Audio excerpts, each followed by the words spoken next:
E uh A O ವಾ V ಓ ಈ ಅಕ್ಷರದಿಂದ ಆರಂಭವಾಗುವ ಎಲ್ಲಾ ಹೆಸರಿನವರು ವೃಷಭ ರಾಶಿಗೆ ಸೇರ್ತಕ್ಕಂಥವರಾಗಿದ್ದಾರೆ. ಇವರಲ್ಲಿ ಕಾರ್ಯತತ್ಪರತೆ ಮತ್ತು ಸಹನಶೀಲತೆ ಅಂತಕ್ಕಂಥದ್ದು ಈ ರಾಶಿಯವರ ಹುಟ್ಟುಗುಣ. ಈ ಸಂವತ್ಸರದಲ್ಲಿ ಗ್ರಹಗಳಲ್ಲೇ ಅತ್ಯಂತ ಶ್ರೇಷ್ಠದಾಯಕನೂ ಶುಭದಾಯಕನೂ ಆಗಿರ್ತಕ್ಕಂತಹ ಬೃಹಸ್ಪತಿ ಈ ರಾಶಿಗೆ ಈ ವರ್ಷ 2ನೇ ಮನೆಯಲ್ಲಿ ಸ್ಥಿತನಾಗಿರ್ತಾನೆ, ಅಂದ್ರೆ ಆ 2ನೇ ಮನೆಯಲ್ಲಿ ಸಂಚರಿಸ್ತಾನೆ. ಇದರ ಫಲವಾಗಿ ಅವರಿಗೆ ನಾನಾ ರೀತಿಯಾಗಿರ್ತಕ್ಕಂತಹ ಧನ ಧಾನ್ಯ ವೃದ್ಧಿ ಇವರಿಗೆ ಪ್ರಾಪ್ತಿಯಾಗ್ತದೆ. ಈ ವರ್ಷ ವೃಷಭ ರಾಶಿಯವರಿಗೆ ಅತ್ಯಂತ ಅದೃಷ್ಟದಾಯಕವಾಗಿರ್ತಕ್ಕಂತಹ ವರ್ಷ ಅಂತ ಹೇಳಬಹುದು, ಲಕ್ಕಿ ಲಾಟ್ರಿ ಇದ್ದಂಗಂತ ಹೇಳಬಹುದು. ಐಶ್ವರ್ಯವೂ ಪ್ರಾಪ್ತಿಯಾಗ್ತದೆ.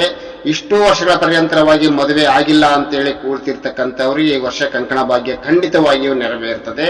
ಇವರಿಗೆ ನಾನಾ ಪ್ರಕಾರವಾಗಿರ್ತಕ್ಕಂತಹ ಸ್ತ್ರೀ ಸುಖಗಳು ಕೂಡ ಪ್ರಾಪ್ತಿಯಾಗ್ತವೆ. ಇವರ ಒಂದು ಶ್ರೇಷ್ಠ ಬುದ್ಧಿಮತ್ತೆಯಿಂದ ಮತ್ತು ಇವರಲ್ಲೇ ಇರತಕ್ಕಂತಹ ವಾಕ್ಚಾತುರ್ಯದಿಂದಲೂ ಇವರು ಮಹತ್ ಕಾರ್ಯಗಳನ್ನು ಸಾಧಿಸಿಕೊಳ್ಳುವಲ್ಲಿ ಬಹಳ ಯಶಸ್ವಿಯಾಗ್ತಾರೆ ಅನ್ನುವಂತಹ ವಿಚಾರವನ್ನು ಹೇಳಬಹುದು. ಇವರ ಮನೆಗಳಲ್ಲಿ ಶುಭ ಕಾರ್ಯಗಳು, ದೇವತಾ ಕಾರ್ಯಗಳು ನಿರಂತರವಾಗಿ ನಡೆಯಲಿಕ್ಕೆ ಆರಂಭವಾಗ್ತದೆ. ಇವರು ಇನ್ನು ಮೇಲೆ ಸ್ಥಿರಾಸ್ತಿಗಳ ಸಂಪಾದನೆ ಕಡೆ ಗಮನ ಹರಿಸ್ತಾರೆ. ಸ್ಥಿರಾಸ್ತಿಗಳ ಸಂಪಾದನೆಯೂ ಕೂಡ ಆಗ್ತದೆ.